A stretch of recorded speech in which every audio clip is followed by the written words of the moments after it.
Om Jnana-timirandhasya Jnananjana-shalakaya Chakshurunmilitam Yena Tasmai Shri Gurave Namaha. This verse and purport stress the importance of faith. If one is to advance in Krishna consciousness, one has to have faith. This very point is the subject of accusation by atheists, that belief in God is simply faith, and they presume faith to be insubstantial. Of course, blind faith is insubstantial, but everyone has faith of some kind or other. Excuse me, sir. Please, if you don't mind, not to put the fork near your mouth. Please take it from me. How many people here have been to Beijing? Alright, let's say another place. Let's say London. Oh wait a minute, maybe some of you. How many of you have been to Moscow? Anyone here been to Moscow? Now, this gentleman is from Russia. Do you believe that? You all believe he's from Russia and he's been to Moscow. You all believe that, right? Can any of you give any proof? Maybe he's lying. Maybe he's not from Russia. Maybe he's from Iceland. But we don't think that he's actually bluffing. We accept he's from Russia. It's reasonable to believe his statement that he's from Russia. None of you have ever seen Moscow or Russia, but you all have faith that Moscow and Russia exist. So you may say, well, we believe because that's verifiable. Alright, it's verifiable, but still it's faith. It's relatively easily verifiable. I mean, it's not that easy to get a visa for Russia. They give you a hell of a lot of trouble. But it is possible to get a visa for Russia and get on a plane and go. But even if you go to Russia, if you want to be really faithless, you could say, well, maybe all these people are just pretending that this place is called Russia, and it's not really called Russia at all. Or some people say that, well, we don't really believe that anything exists at all, so there's no Russia, and there's no Iceland, and there's no people, and there's no thoughts, and it's all just imagination. So for such people who say that everything is imagination, we invite them to come and take lunch with us. We say, just see all this beautiful idli and idiyappam and samba and payasam. Just look, we prepared all these wonderful things for you. And they'll say, well, where is it? And you'll say, well, it's just imaginary. You can imagine eating it. So the point here is that we have to have faith in something. If we say we have faith, we don't have faith in anything, then you can't live. You won't want to breathe because you don't have faith. You think someone might have put some poisonous gas in the air. You're going to die. However, if someone goes around with a gas mask on because he thinks that the air is full of deadly fumes, he'll probably get incarcerated in a lunatic asylum. A gas mask? So, faith is just, it's a basic principle of existence. And the difference between atheism and theism is that atheists, they put the barrier of their faith at that which they can verify with their gross senses. Or that's what they say, but actually the atheists also accept many subtle points simply on faith.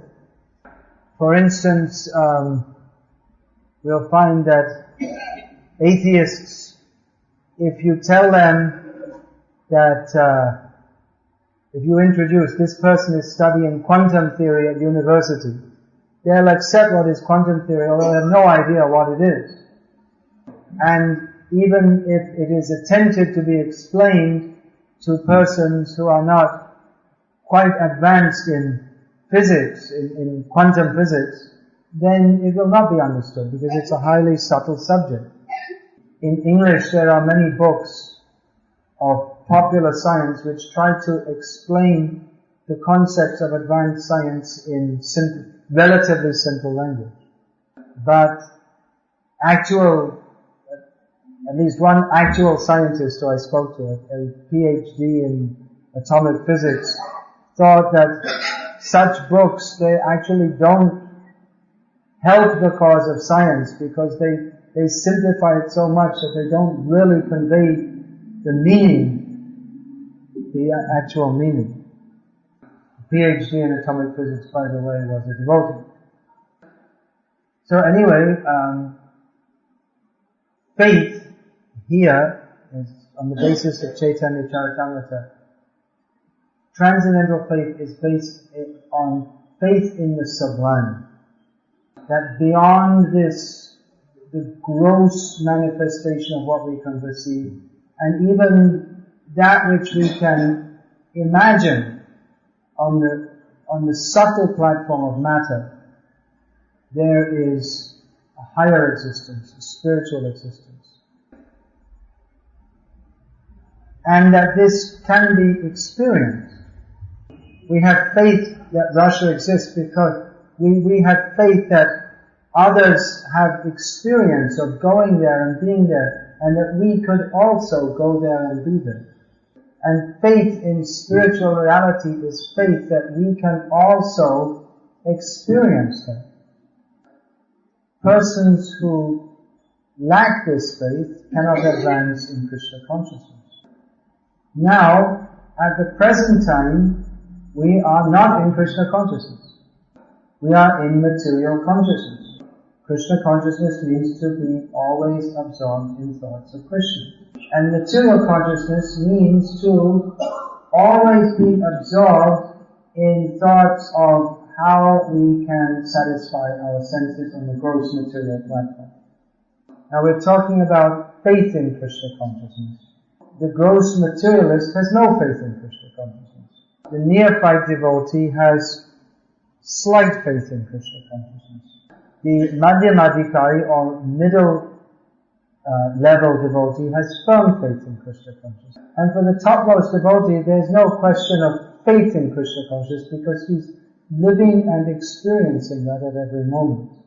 Stharva jangam deke na deke ta murti sarvatra hoita ishta deva shvrti.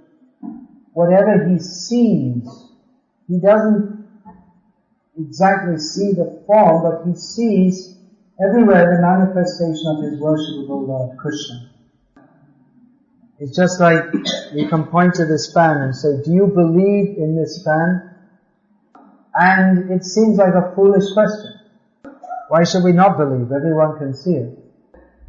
So for the pure devotee who's always experiencing the presence of Krishna, there's no question of arguments or faith or lack of faith.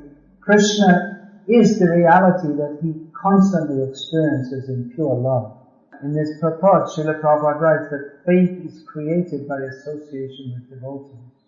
And especially the topmost devotees, their experience of Krishna is so substantial that they are able to impress the reality of Krishna consciousness on persons even with no prior connection with it. It is quite astonishing how Srila Prabhupada went to the Western countries where most people have never heard of Krishna and made them into pure devotees. His Krishna consciousness was so substantial that others could recognize that this person is quite different to anyone else. Of course, even from external perspective, Prabhupada was different. His accent was different, his dress style was different, his diet was different. Even the timings, he's rising early in the morning, that was different to everyone else. But it wasn't just his habits that was different, but his intense experience of and love for Krishna that sensitive people recognized. And that was really the difference between Prabhupada and any number of bogus, cheating, so-called sadhus who went to America or who are in India, even up to the present time. Most sadhus are simply content with being liked and being nice. Generally consider that, well, a sadhu should be good. So good means to act in a way that everyone will be happy with you and smile at everyone. But persons of substance means they're heavy. Guru means heavy. They act in a way that is beneficial for others, which is sometimes compared to giving medicine to a horse.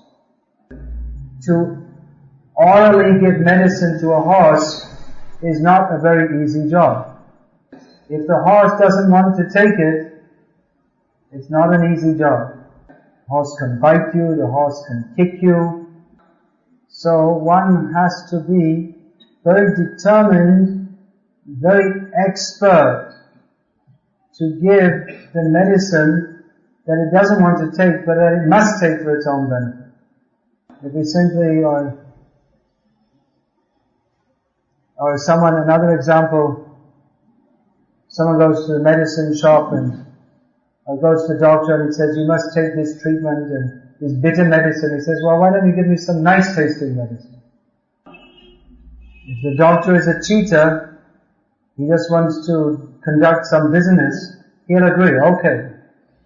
But if he desires the benefit of the patient, he may tell him, no, you take this medicine and you change your diet. That food you like to eat best, don't eat it ever again. So generally people have faith on a very low platform. Just like people say, well, I went to Shirdi Sai Baba, then I started going to the Murugan temple, and then I started going to this Swami and that Swami, and I ended up with Satya Sai Baba, and then I got all my wishes fulfilled. So that's it. Because they're on the gross, foolish platform, what they can experience, they think, oh, this is something very good for me. If we tell them that someone who gives you material benefits, so-called material benefits, is just cheating you, because material benefits, they cannot help you, they will not like to hear. They have no faith. They are on the foolish platform of thinking that if I get lots of money and prestige and people praise me, that is very good. But persons who are actually connected with the Supreme Absolute Truth Personality of Godhead, Krishna, they will never encourage a person to be materialistic. What they say may be unpalatable to the materialist. Or sometimes it's attempted to present Krishna consciousness in a manner which is palatable for the materialist. But ultimately, if one is to be benefited, one has to hear and accept the message of Krishna, that he is to be surrendered to. Sarvadhaman parityajya mamekam sharanam vraja. That all endeavors for our own so-called happiness are actually against our real self-interest. Therefore, Krishna Artayakela Cheshtikam, all endeavors should be for the pleasure of Krishna. But materialistic people don't like to hear this. So sometimes some kind of compromise is made. That we'll just tell nice stories of Krishna and just sing some nice bhajans, and we won't insist on too many rules. and then more people may like to take to Krishna Bhakti. It may be, but unless and until people are prepared to take to Krishna consciousness seriously, then they cannot really make any advancement. If we can actually understand what it means that our identity is that of being a servant of Krishna, then we shall not try to cultivate any desire than that to serve Krishna. So this consciousness of doing everything for Krishna's satisfaction, this is the only consciousness that can actually benefit us. Krishna consciousness means that we shall dedicate all our endeavors for Krishna. If we think 50% for me and 50% for Krishna, we might end up like Trishanku, so stuck somewhere in the middle of the universe. They all know Trisanku? You know, in Ramayana there's this story of he was being sent up to the heavenly planets and the demigods pushed him down, and in the end he got stuck somewhere in the middle. It's a long story, but just in brief. One generation or two generations ago, everyone would have understood this example. Now you've lost your culture. Yeah, that culture, that faith was imbibed by regularly hearing about Krishna and Rama. But nowadays you'll hear more about Sachin Tendulkar than Krishna. You'll hear more about Jai Lalita than Krishna. We have nothing against Sachin or Jai Lalita, but we should hear more about Krishna than them.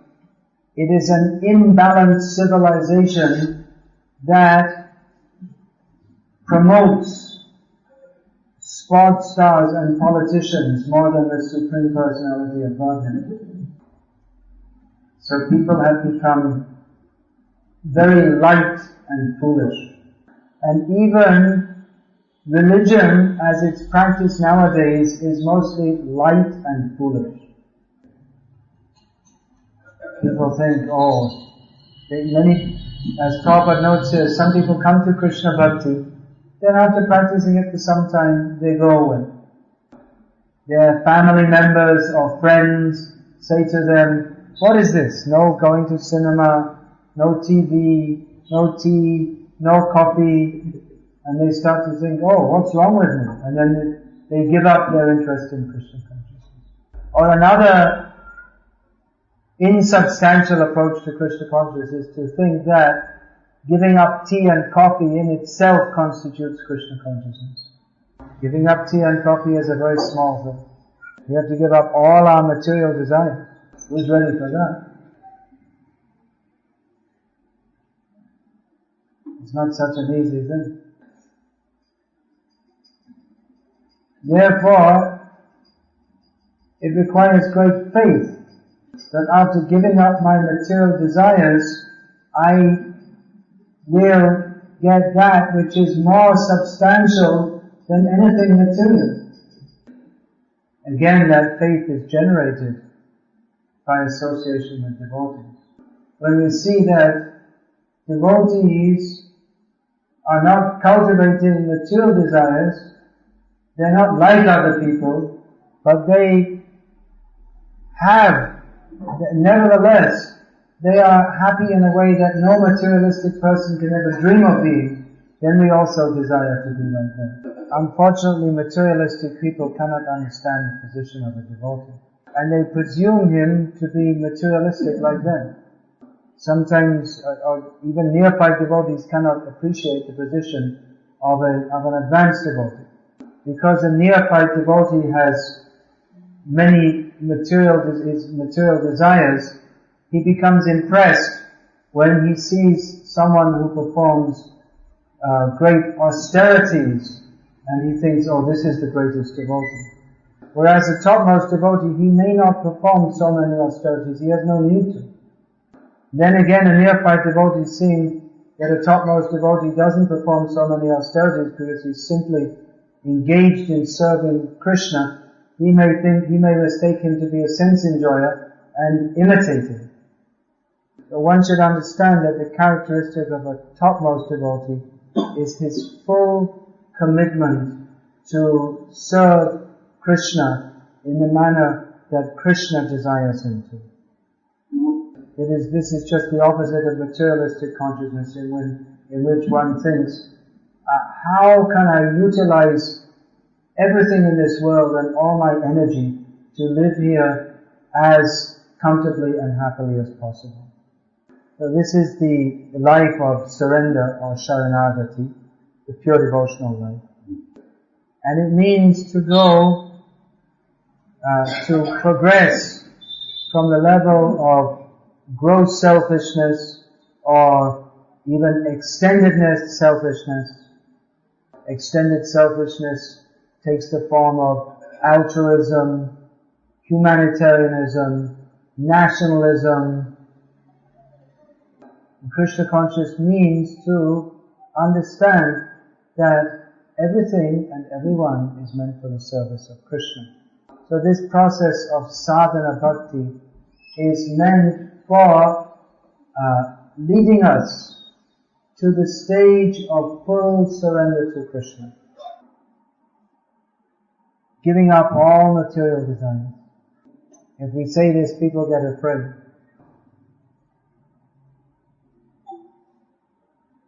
We are afraid because we have faith in material objects, but we don't have full faith in Krishna. So Krishna sometimes arranges for his devotees to lose their faith in the prospect of material happiness. Yasyaham anuvahnami harishe tadhanam swanaya. What is that? Chadyatya dhanam vishamteva swajana dukha dukitam. Lord Krishna says, my special mercy is manifested by removing the wealth of my devotees gradually. Then finding themselves without any more wealth, finding them without wealth, their relatives become upset with them. So this may happen in some cases. Srila Prabhupada reckoned that Krishna dealt with him in that way.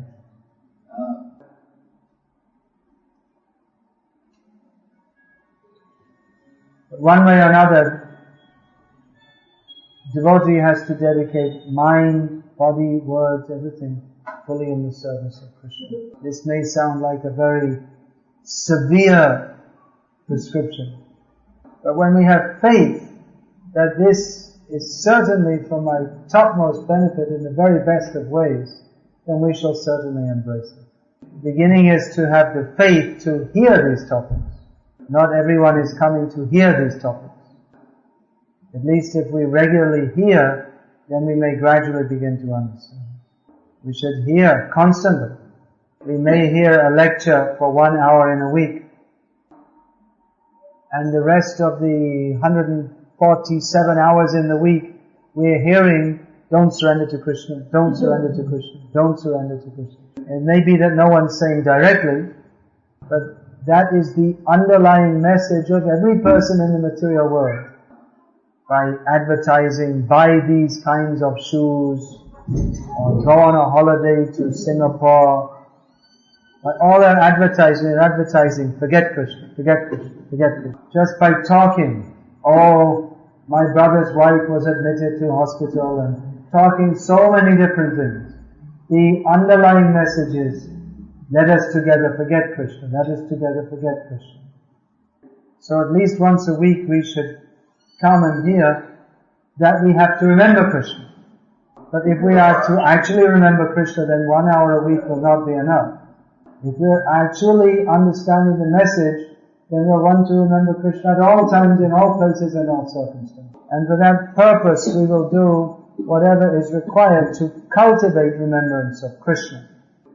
Therefore, for this purpose, centers of the International Society for Krishna Consciousness are being set up all over the world so that people can come and attend the programs, hear about Krishna, chant the names of Krishna in the association of devotees, associate with devotees, serve devotees, and cultivate the consciousness that I am meant for Krishna. All the rules and regulations given in Bhakti Rasamrita Sindhu are simply meant to serve this purpose of always remembering Krishna and surrendering to Him in pure love and service. So all these points, rising early, attending Mangalarti, putting on tilak, and all these different points, they may seem, well, you can do or not do, but they all help us to remember Krishna. So Krishna is speaking very strongly here, it seems. For those who do not have full faith in devotional service, they do not remain on the path, they fall down. So we should be afraid on hearing this, that this precious gift of Krishna consciousness, we should not lose this. We should do whatever is necessary to cultivate and develop our Krishna consciousness. Come in, sit down, listen. Don't run away. By chance you've come here, now stay. Get some benefit. We're just saying how people are spending their whole lives without cultivating Krishna consciousness. So this is the disease of materialistic consciousness, that we think that something is more important than cultivating my soul. They're so busy in activities of this material world, we never stop to think, who am I? We rush on with our life completely in Maya. And at the time of death, we have to enter another womb and suffer again and again. So we are simply requesting people, just consider what is the purpose, what is the value of this human life. Don't spoil your lives chasing after that which will not benefit us. Krishna is not some imagination. Vyasadeva was not writing fairy stories for TV, like a TV scriptwriter. Vyasadeva was the greatest, learned, wisest person. He has given us so many literatures to help us understand who we are, to cultivate our soul.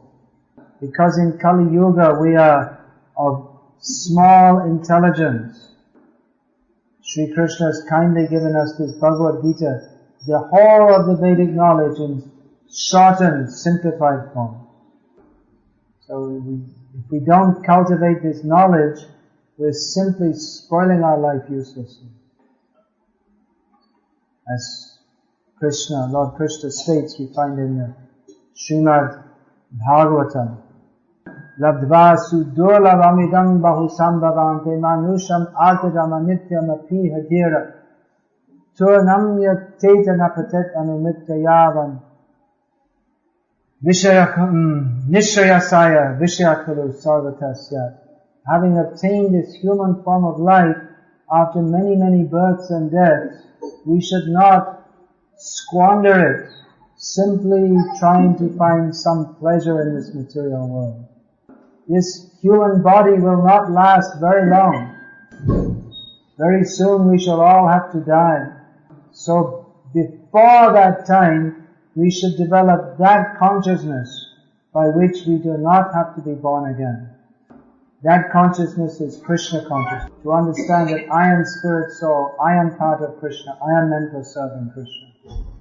If you want to enjoy life in this material world, Maya will give you the opportunity. Maya will give us the body of a pig, of a dog, of a cat, of a worm, and sometimes of Indra, so that we can try to enjoy this material world. And having attained this human form of life, we should be intelligent enough to understand that there is no happiness in this material world. We should come out of this material world and go to Krishna. So, Hare Krishna. Please have faith in these words of Krishna. Do not think that this is just some other way to pass our time. Krishna consciousness is the vital, essential principle of our lives.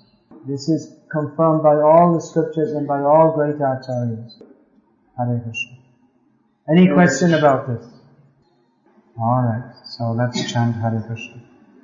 Hare Krishna, Hare Krishna, Krishna Krishna, Hare Hare,